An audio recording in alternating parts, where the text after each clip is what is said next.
आप सभी को प्रणाम। जय गुरुदेव। आज के स्वाध्याय से पहले सभी मिलकर गायत्री मंत्र करेंगे। ओम भूर्भुवः स्वः तत्सवितुर्वरेण्यं भर्गो देवस्य धीमहि धियो यो नः प्रचोदयात्। आज का विषय है जब के समय हमें अपने आप को छोटा सा एक बालक समझना चाहिए।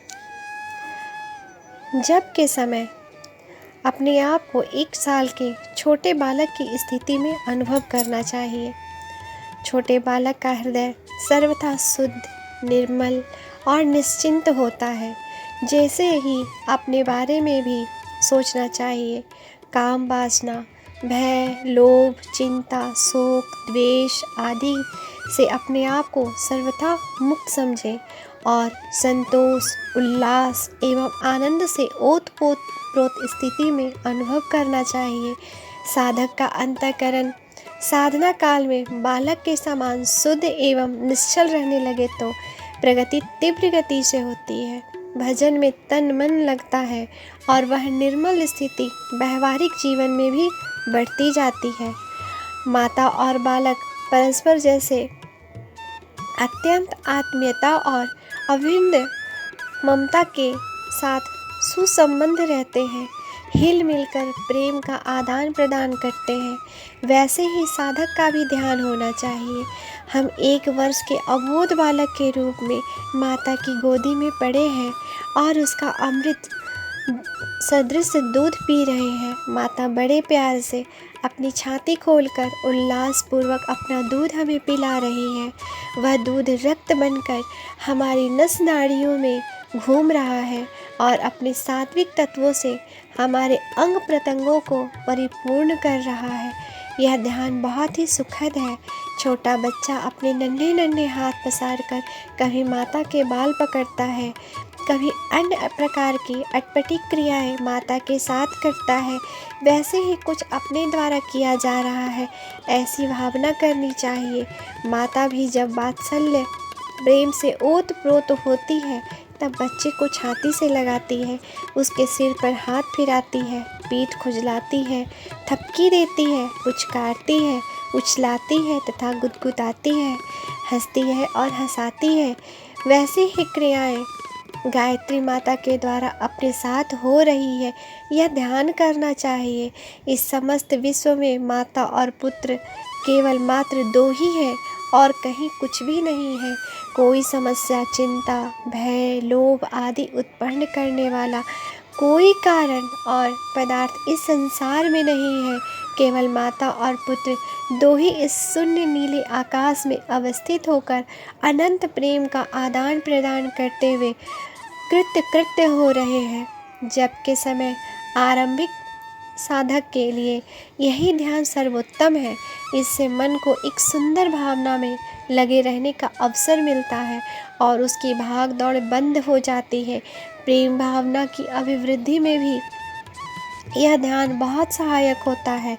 मीरा, सबरी, चैतन्य महाप्रभु, सूरदास, रामकृष्ण परमहंस आदि सभी भक्तों ने अपनी प्रेम भावना के बल पर भगवान को प्राप्त किया था। प्रेम ही वह अमृत है जिसके द्वारा सींचे जाने पर आत्मा की सच्चे अर्थों में परिपुष्टि होती है और वह भगवान को अपने में और अपने को भगवान में प्रतिष्ठित कर सकने में समर्थ बनती है। यह ध्यान इस आवश्यकता की पूर्ति करता है। ध्यान गायत्री उपासना की प्रथम भूमिका में आवश्यक है। भजन के साथ भाव की मात्रा भी पर्याप्त होनी चाहिए। इस ध्यान को कल्पना न समझा जाए, वरन साधक अपने आप को वस्तुतः उसी स्थिति में अनुभव करे और माता के प्रति अनन्य प्रेम भाव के साथ तन्मयता अनुभव करे। इस अनुभूति की प्रकटता में अलौकिक आनंद का रसास्वादन होता है और मन निरंतर इसी में लगे रहने की इच्छा करता है। इस प्रकार मन को वश में करने और एक ही लक्ष्य में लगे रहने की एक बड़ी आवश्यकता सहज ही पूरी हो जाती है। साधना की दूसरी भूमिका तब प्रारंभ होती है जब मन की भागदौड़ बंद हो जाती है और चित्त जप के साथ ध्यान में संलग्न रहता है। इस स्थिति को प्राप्त करने के लिए चित्त को एक सीमित केंद्र पर एकाग्र होने की और कदम बढ़ाना पड़ता है।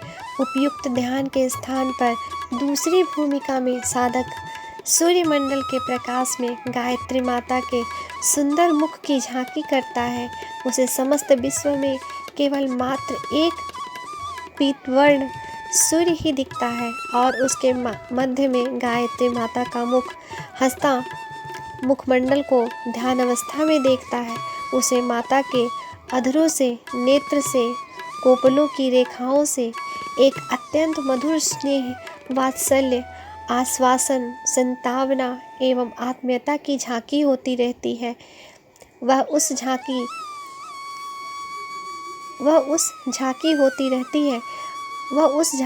को आनंद विभोर होकर देखता रहता है और सुधि बुद्धि भूलकर चंद्र चौकोर की भांति उसी में तन्मय होता है।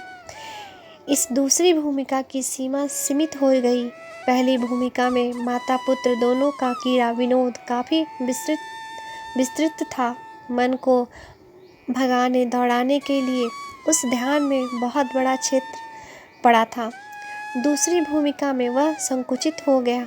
सूर्यमंडल के मध्य माता की भावपूर्ण मुखाकृति पहले ध्यान की अपेक्षा काफ़ी सीमित है।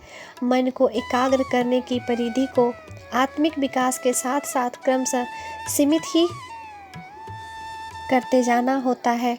इस दूसरी भूमिका की सीमा सीमित हो गई। पहली भूमिका में माता पुत्र दोनों का क्रीड़ा विनोद काफ़ी विस्तृत था। मन को भगाने दौड़ाने के लिए उस ध्यान में बहुत बड़ा क्षेत्र पड़ा था।